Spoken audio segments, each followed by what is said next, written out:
Hello everyone, आज हम class 9th में एसएसटी पढ़ेंगे और हम इकोनॉमिक्स का 3rd चैप्टर पढ़ रहे हैं और हमारे चैप्टर का नेम है निर्धनता एक चुनौती।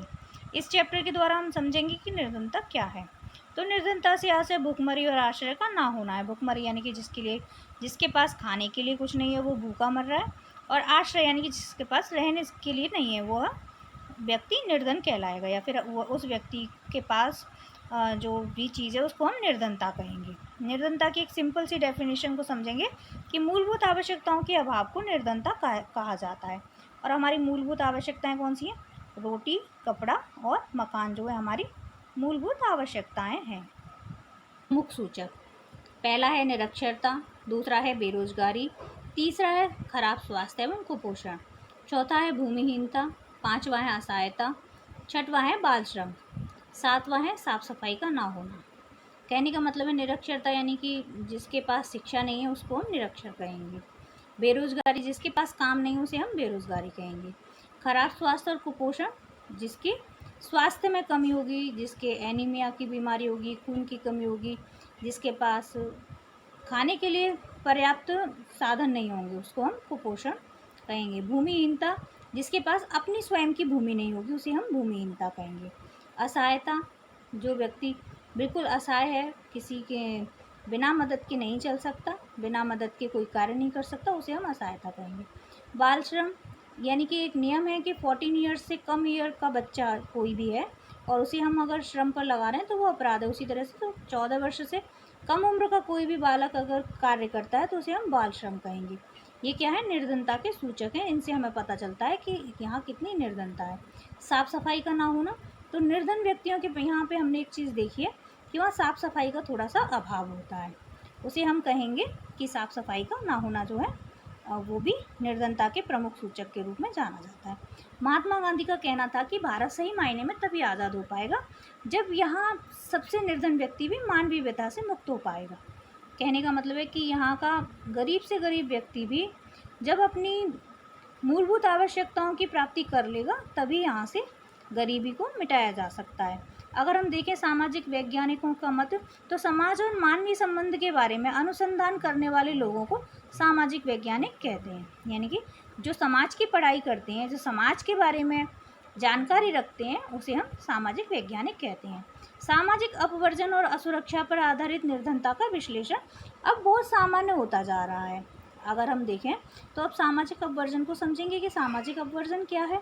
तो यह एक ऐसी प्रक्रिया है जिसमें किसी व्यक्ति या समूह को सुविधाओं का फ़ायदा नहीं लेने दिया जाता। जिन सुविधाओं का फ़ायदा बाकी लोग ले सकते हैं उसी को हम सामाजिक अपवर्जन कहते हैं।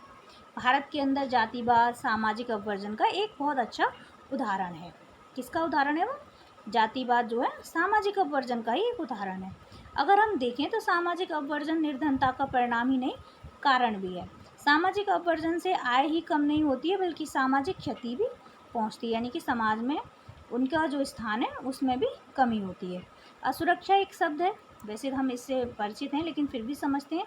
जब सभी लोगों के लिए बुरा समय आता है, चाहे बाढ़ हो या भूकंप हो या फिर नौकरियों की उपलब्धता में कमी हो, दूसरे लोगों की तुलना में अधिक प्रभावित होने की संभावना का निरूपण ही असुरक्षा कहलाता है। असुरक्षा का मतलब जहाँ हमारे अंदर ऐसे भाव आ जाएं कि अब हम सुरक्षित नहीं है, उसी को हम असुरक्षा कहेंगे। असुरक्षित समुदाय ज़्यादातर विधवा महिलाएं, अपंग लोग व पिछड़े वर्ग के लोग इस जो है समुदाय में आते हैं। आप समझते हैं निर्धनता रेखा, यह एक काल्पनिक रेखा है, ऐसी कोई रेखा नहीं बनी हुई है, लेकिन हमने एक इमेजिनरी लाइन बनाई हुई है। ये बताने में सहायता करती है कि कोई व्यक्ति निर्धन है या नहीं। जो व्यक्ति निर्धनता रेखा से नीचे आते हैं वह निर्धनता कहलाता है। यानी कि जिन लोगों के पास अपनी मूलभूत आवश्यकताओं की पूर्ति करने के लिए संसाधन नहीं है वह निर्धनता रेखा के नीचे आते हैं। निर्धनता के आकलन की एक सामान्य विधि आय अथवा उपभोग स्तरों पर आधारित है। अगर देखा जाए तो भारत में न्यूनतम उपभोग स्तर ग्रामीण और शहरी दो भागों में बटे हुए हैं।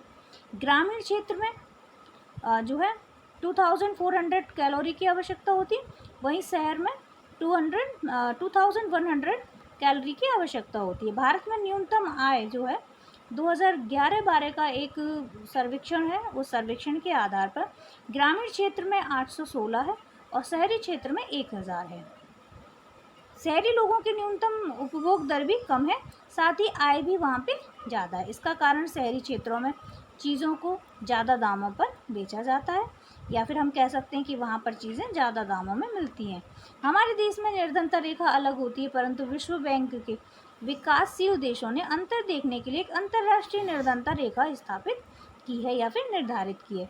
उनके अनुसार 1.9 डॉलर प्रतिदिन जो भी व्यक्ति कमाता है वह व्यक्ति निर्धनता रेखा के अंतर्गत आता है। निर्धनता के अनुमान अर्थशास्त्र सर्वे के अनुसार 2011-12 में वित्त मंत्रालय भारत सरकार 1973 से 55% थी, 2009 में सिर्फ 30% रह गई है। क्या है ये अनुमान कि जिसमें निर्धन लोगों का रेशियो निकाला गया है। 1994 में निर्धनता 36% थी, 2000 में वह 26% रह गई। निर्धनता रेखा 1974 से 2000 तक लगातार गिरी है। कहने का मतलब है कि निर्धनता में कमी आई है।